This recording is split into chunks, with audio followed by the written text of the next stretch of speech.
How do you know if you have a rare Washington quarter? In this video, I'm going to tell you everything you need to know to make sure you aren't missing any rare Washington quarter worth potentially thousands of dollars. Welcome back to Old Money Prices. If this is your first time here and you want to learn more about rare coins and paper money, start now by subscribing and clicking that bell so you don't miss anything. Let's jump right into the video. Up first, we have a 1939 25-cent Washington quarter double die obverse graded by Pcgsa, a mint state, 67 plus with a CAC sticker. If you're new, the highest grade you can get in grading is 70, and this one's only a few points away from that 70 grade. This also has a double die obverse. This is considered an error coin. Whenever I say obverse, that means the front of the coin, and reverse means the back of the coin. This has a double die obverse. So if you look at Liberty, the motto at the left, and the date at the bottom, there will be a small amount of doubling happening. If you look closely with magnification, you'll be able to see doubling happening there. Sometimes it's more apparent and easy to see, but this example you're going to need some sort of magnification to see it. Doubling that's happening on your quarter can increase the value significantly, so definitely look out for this. This graded very highly by Pcgs. The plus designation doesn't really happen too often, but that plus sign after the grade there can increase the value a lot. This was also given a CAC sticker. CAC is another third-party company that after your coin is graded, you send it to them and they will see if your coin looks good enough for their CAC sticker. In the coin collecting community, these CAC stickers are highly coveted and they are challenging to get, but this coin, this one 25-cent quarter from 1939, sold for $9,987. Up next, we have a 1932D 25-cent Washington quarter graded by Pcgsa, mint state, 65. To look for this, the D mint mark there is on the back of the coin at the bottom center of the coin. The D stands for the Denver mint where this coin was minted. If your coin has an S mint mark, that means San Francisco, and if it has no mint mark, that means it was minted at the Philadelphia mint. Depending on where the coin was minted will depend on how many coins were minted for that specific date and mint. Generally speaking, the less coins minted for a specific mint,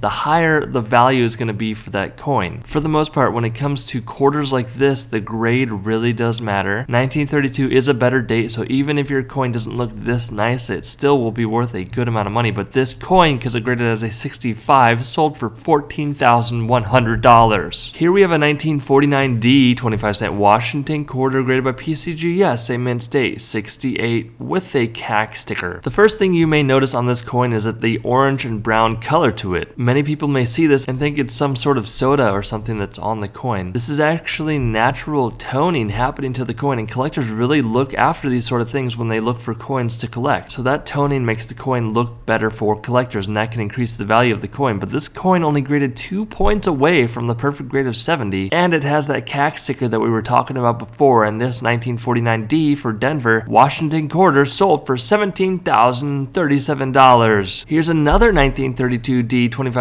Washington quarter graded by Pcgsa, mint state, 65 with a CAC sticker. Pretty straightforward here, the Denver mint on this 1932 quarter. If you have this coin, I mean, you can see this dirt and gashes and a little bit of nicks happening on the coin. So if your coin looks like this and it's from 1932, it may be worth sending off to get graded and turning your 25-cent quarter into something like this that sold for $17,250. Beautifully toned coin here. This is a 1962D 25-cent Washington quarter graded by Pcgsa, mint state, 67. If you try to replicate this tone on your coin, it will immediately be a red flag for these grading companies. They know how to look for natural toning. This is very natural, it's normal, it's organic, and that's what collectors like. They want something natural. They don't want something artificially toned. That's a bad sign that can decrease and hurt the value of your coin. But this very beautifully toned coin sold for $18,400. Here we have a 1937 25-cent Washington quarter double die obverse graded by Pcgsa, mint state, 66 with a CAC sticker. You want to be checking out for the doubling happening on your 1937 quarter. Look up at Liberty at the top, the motto at left, and the date at the bottom. Sometimes you're not going to need a magnification glass, but a lot of the time you are, so I recommend picking up a cheap magnifying glass. It doesn't have to be expensive. You know, you don't need to get something high-tech. Just go on eBay or Amazon, look for a magnifying glass, whether that's digital or non-digital. Pick that up because you want to be looking for these doublings. You can see here, the doubling is relatively prevalent here, so keep an eye out for that doubling there. Generally speaking, the more obvious the doubling is on the coin, the more money it's going to be worth, but this quarter sold for $21,150. Hit that subscribe button, it really does help out with the YouTube algorithm. Stay tuned for more, and I will see you in the next video.